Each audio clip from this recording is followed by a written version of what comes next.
I recite the Quran without wudu?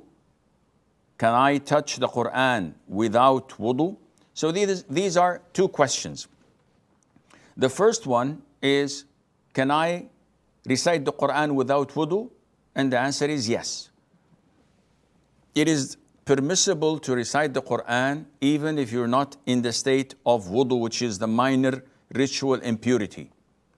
But the scholars say if a person is in the major ritual impurity, resulting of ejaculation or intercourse, meaning in the state of janaba, then he must refrain, as per the hadith of Ali, may Allah be pleased with him, that nothing used to prevent the Prophet ﷺ from remembering Allah, mentioning Allah Azza wa Jal, except being in the state of janaba, which is the major ritual impurity. So a person who's not in the state of wudu, or a woman in her menses, they can recite the Quran without any problem at all. As per touching the Quran, the vast majority of scholars and schools of thought say that this is not permissible.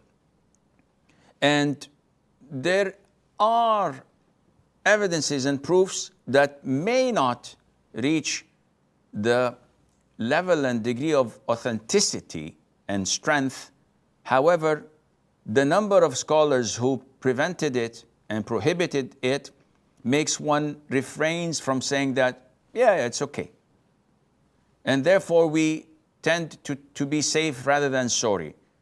And in the Maliki school of thought, they say that touching the Quran or parts of it is permissible in case if a person is in need of it on daily basis, such as the people who go for circles of memorization of the Quran. Those may need to touch the Quran in the state of minor ritual impurity, when they're not in the state of wudu, and students and the likes. So as long as one is in that dire need and he's not doing this as a form of worship, it's different from someone who just opens the Quran, wants to read a whole juz', his daily routine, to get closer to Allah Azza wa Jal, than a person who's doing that as a form of education and he needs to do this to memorize or to revise the Quran. Then inshallah this is permissible and Allah knows best.